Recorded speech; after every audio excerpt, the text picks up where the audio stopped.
previous lecture we were discussing about how an oscillation in a solid boundary can influence the flow in the surroundings, but those surroundings were considered to be unconfined. Now we will consider an oscillatory flow in a confinement, which can be thought of as the first primitive model to understand how an oscillatory flow of blood takes place in blood vessels. So we will consider oscillatory flow in a confinement.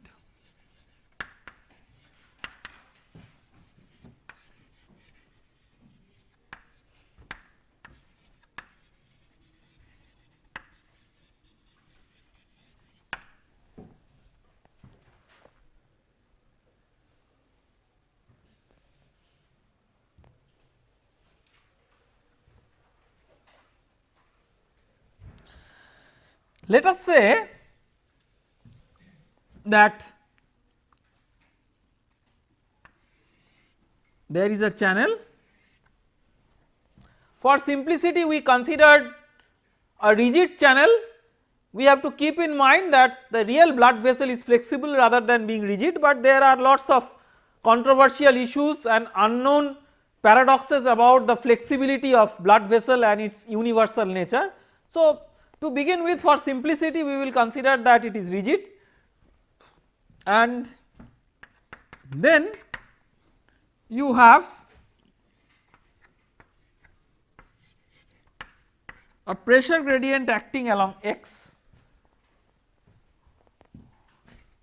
which is of the form A plus B sin omega t. Okay. A reasonable form, you can of course add sine and cosine terms to make it more practical, but mathematically this gives a physically relevant signature to solve the problem. At the walls you have no slip boundary condition,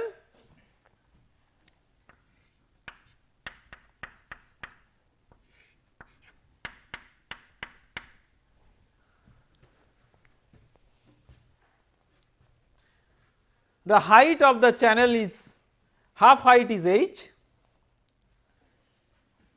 and this pressure gradient is not a function of x, so it is a translationally invariant problem along x. It is a function of time but not a function of x. So you can write the governing equation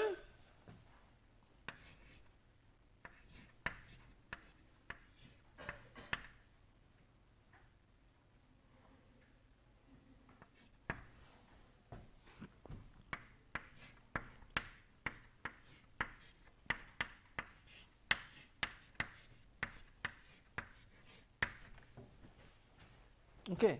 Only difference between this problem and the previous problem is that you have a pressure gradient which is acting in terms of the governing equation. When it is an unconfined flow, until and unless you apply a special pressure gradient, by the natural consequence of the flow there is no pressure gradient, but when it is a confined flow there has to be a pressure gradient. So otherwise you cannot drive the flow until and unless you have special mechanisms, that is you apply electrical field or other fields to drive the flow. So now what we will do is, this problem has a steady part and an unsteady part. So what we will do is, we will decompose this problem into a steady problem and an unsteady problem, where this A corresponds to the pressure gradient for a steady problem. So you can write the steady version steady part of the solution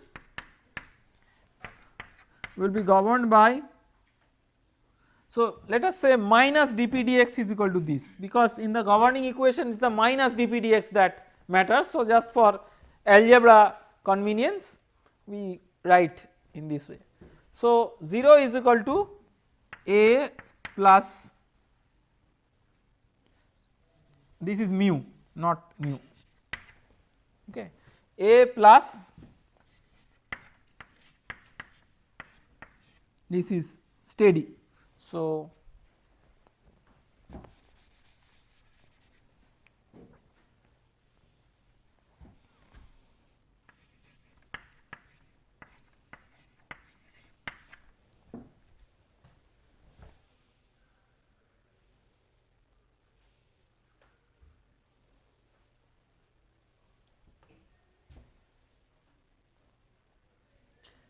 So, this problem we have already solved, a pressure driven flow in a parallel plate channel. So, I am not wasting time again to solve this. So, you will have u steady state function of y, okay. So, then you will have an unsteady part. So, what are the boundary conditions for this? Because of symmetry of the problem you can solve for half of the domain. So, here it is you have du dy equal to 0 and here you have u equal to 0. Now, the unsteady part.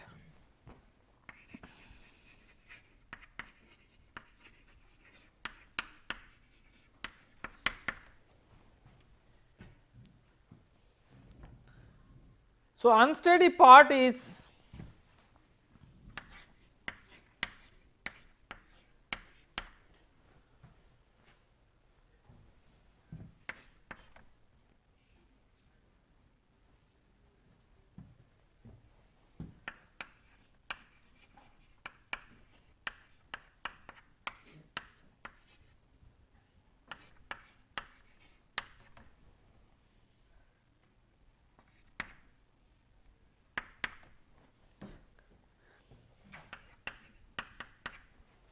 so, let us say the unsteady part is u hat, this is the steady part uss and the unsteady part is u hat.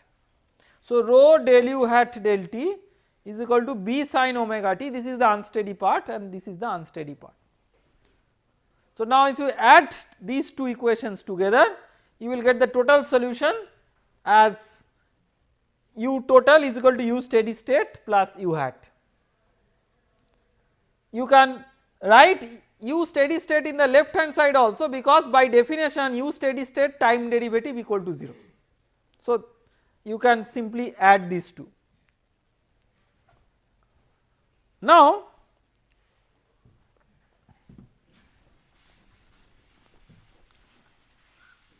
as usual we will make a scaling analysis to the problem before attempting for a solution. So, let us write the equation here.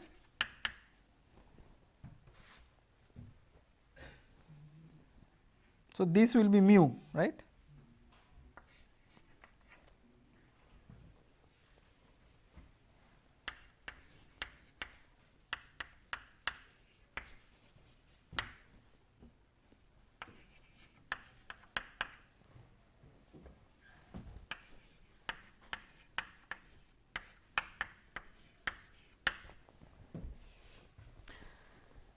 Let me erase this part.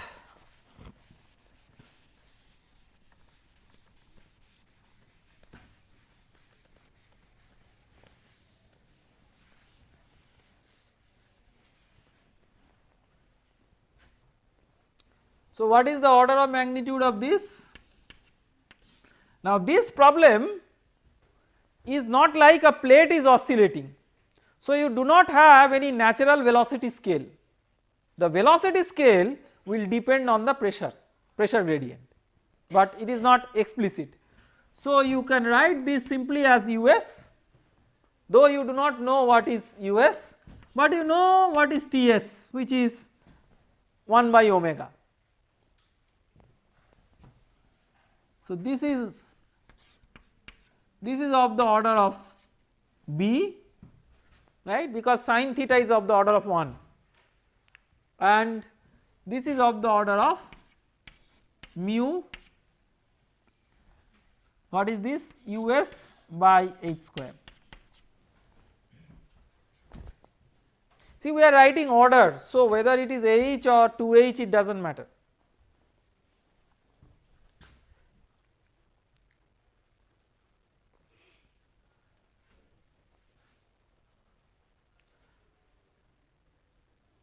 So, Ts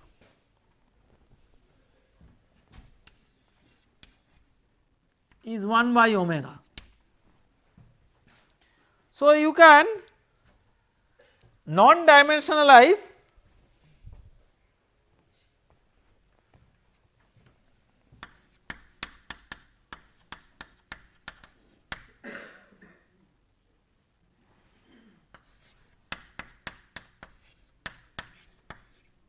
with a question mark of what is US and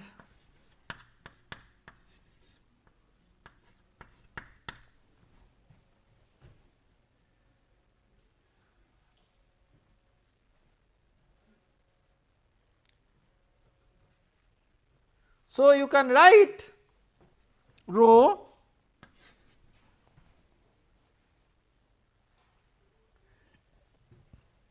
this is US by Ts. So, US omega, this is U bar, say. This is already U hat, so I am giving a new symbol.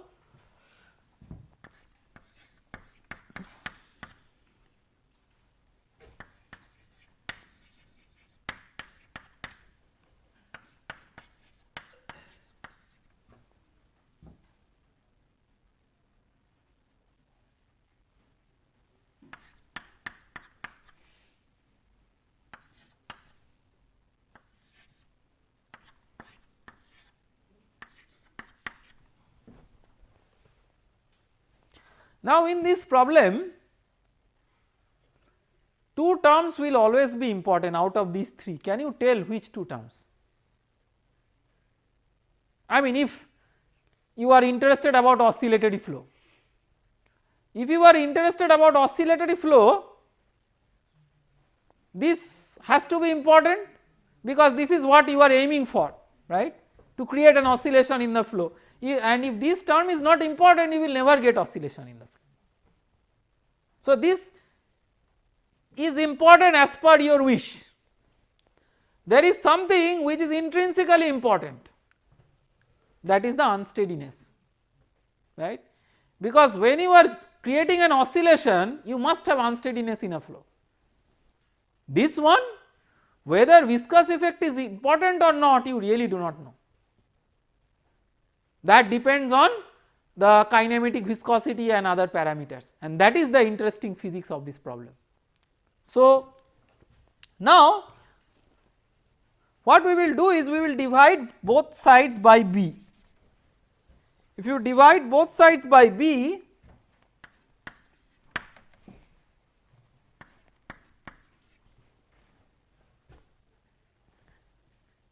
this term is what, of the order of 1. If this term also has to be always important and this is non dimensionally of the order of 1, so this must be of the order of 1, right, otherwise these two terms cannot compete, right. If the order of this is 1 and order of this is 0.1, then obviously this cannot compete with this, but these two terms have to be important. So, from here we can find out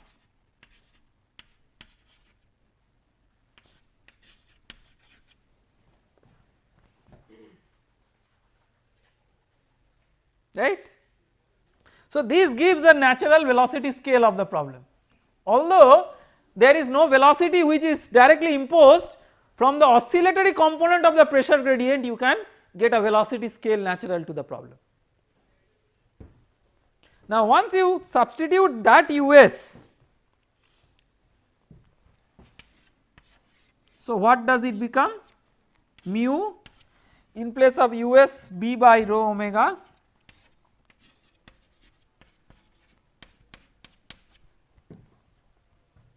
B gets cancelled,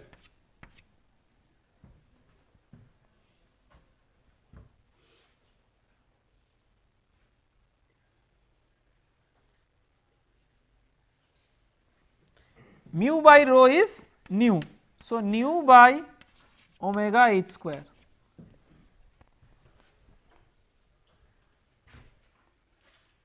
So, what is nu by omega? Can you recall from the Stokes second problem? What is nu by omega? This is the square of the penetration depth if the plate was simply oscillated by a linear shear. So, this we can call as delta square, where delta is the penetration depth corresponding to a simple oscillatory flow in an unconfined environment. So, this gives a relationship between delta and h. So, let us call this as 1 by lambda square, where lambda is h by delta.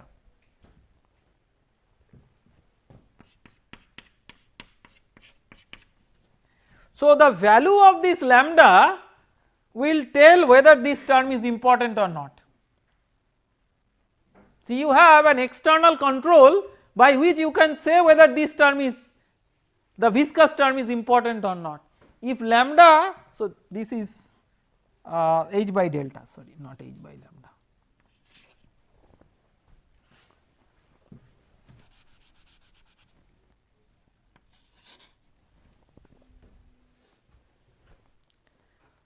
So, if lambda is small,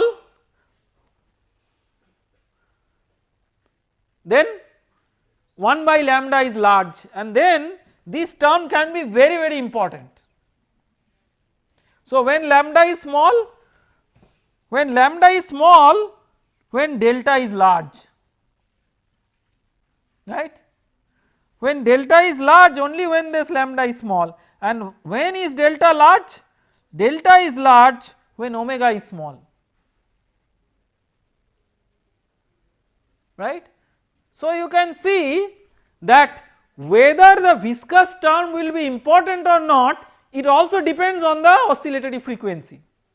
So, it depends on 3 important parameters. This is like a design problem in engineering. If you want to make the viscous term important or not important, which are the physical parameters that you have to look for? Omega, kinematic viscosity and height of the channel. By making a combination of these, you can come up with this non-dimensional parameter which can tell you how important the viscous term is or how important it is not. Okay. So, to sum it up,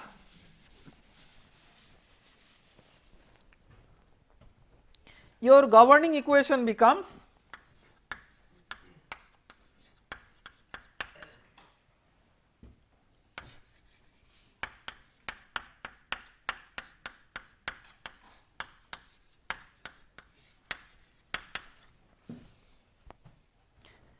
just like the Stokes second problem, this will also have a similar oscillatory solution. So, you assume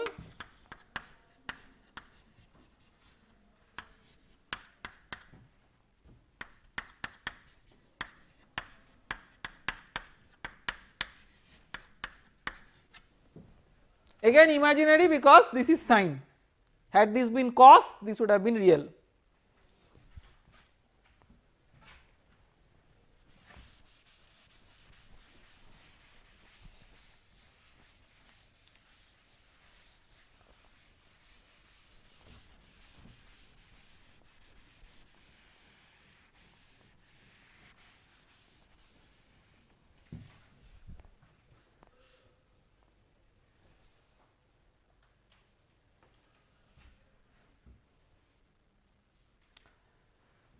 So, this will be, so both sides imaginary we are taking.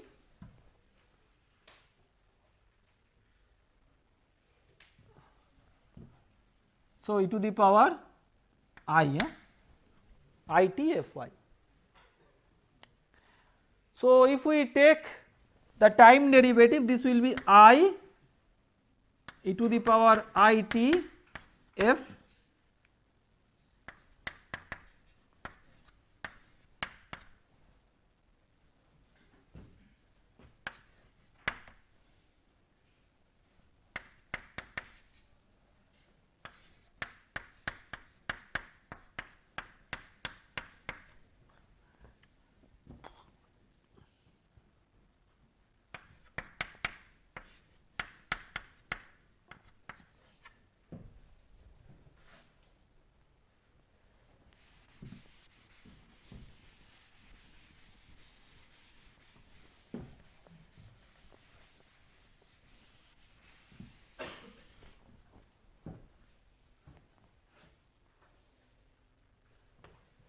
So, you have f double dash minus lambda square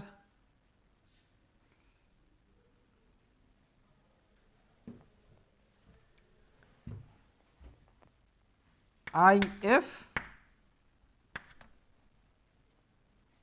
minus 1 is equal to 0, right.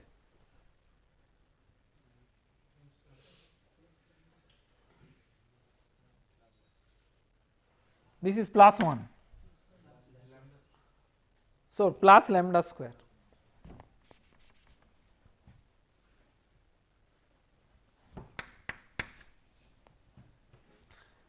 F double dash minus lambda square I f plus this equal to 0. Okay. So, to make it little bit more simple, I mean just algebraically simple, you can define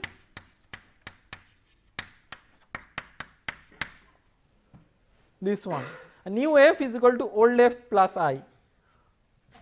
So, I f is equal to I f bar minus I square,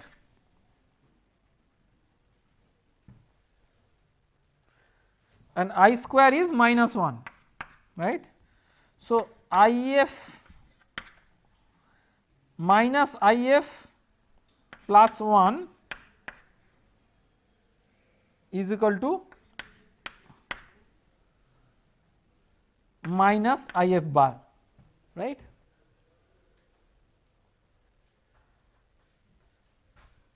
Minus I f. So, why I am doing minus I f is because of this term, minus I f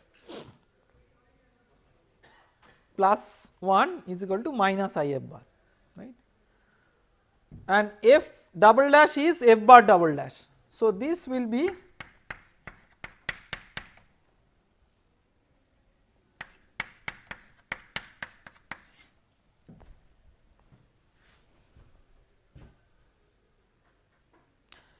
so we can write in terms of exponential or cos h sin h. Just for a change, let us write the solution of this as f bar is equal to C1 cos h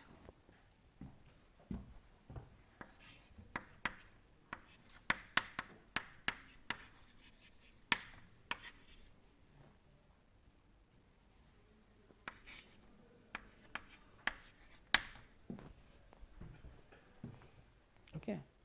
So, this you could have written some constant e to the power square root of I y bar plus another constant e to the power minus square root of I y bar. It is as good as writing e to the power and e to the power plus and e to the power minus. Instead of that we have written cos h and sin h. These are just different combinations.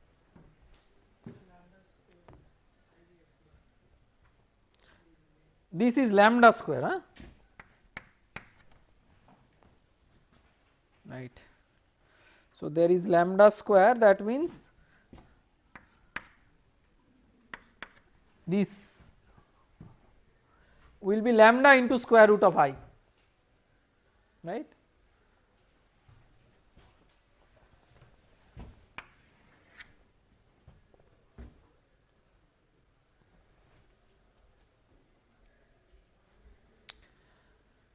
Now, C1 and C2 you will get from the boundary conditions. So, this is the center line of the channel, this is the half height, this is the y axis. So, you have one boundary condition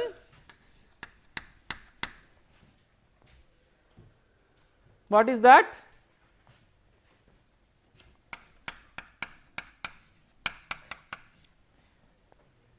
At y equal to 0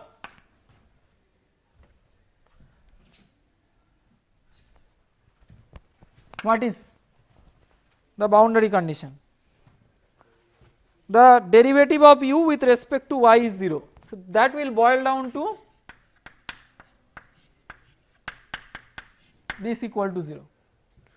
So, if this is equal to 0, what is 0, C1 or C2? So when you differentiate with respect to y, cos h will become sin h and sin h will become cos h. So sin h will be anyway 0 if y equal to 0. So cos h term, to make it 0 you must have C2 equal to 0.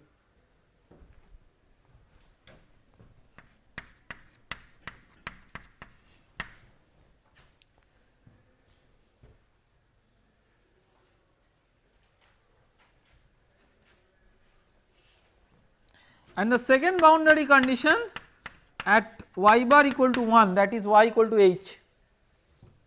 So this is y equal to h, y bar equal to 1. What is the boundary condition? U equal to 0, that means u hat is equal to 0, because u steady state is already taken as 0. U hat is equal to 0 means f equal to 0.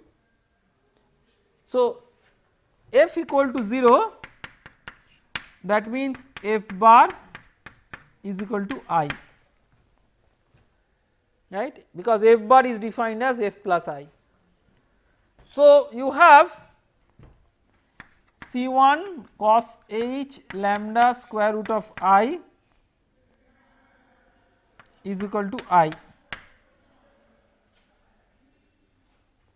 So C1 is equal to I by cos h lambda square root of I. So we have got the solution. So u bar is imaginary e to the power it into I by cos h lambda square root of I into cos h lambda square root of I y bar, right.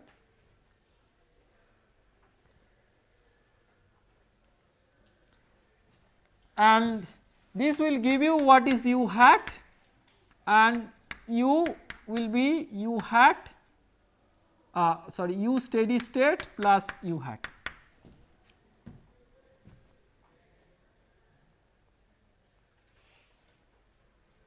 Okay.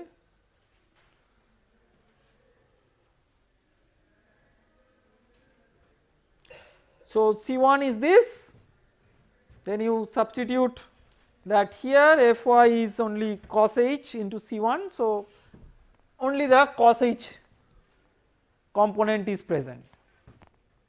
Okay.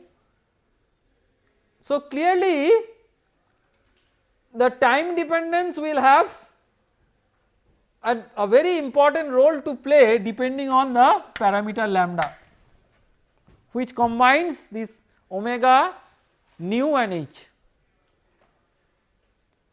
So I would suggest that you make a plot of this using say some software like MATLAB, where you assume this as the solution, then there are inbuilt complex operators where you can extract the real and imaginary part separately. So yeah, that is there inbuilt as a mathematical function.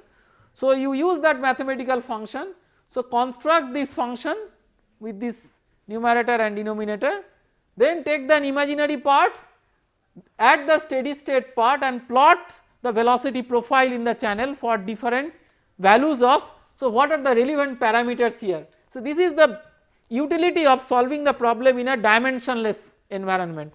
So we have found out what are the relevant parameters for the unsteadiness. What is that? One is the frequency omega, another is lambda itself contains that, so the another is kinematic viscosity and the third is h. So these three combined together appear here. So by choosing different values of lambda, just a single parameter which contains the interrelationship of these By varying that you can get very interesting types of flows in the channel. Okay, so we have today discussed about the role of confinement in an oscillatory flow, and we have studied to a reasonable extent that how the pressure gradient can affect the flow for both steady and unsteady scenarios. Thank you very much.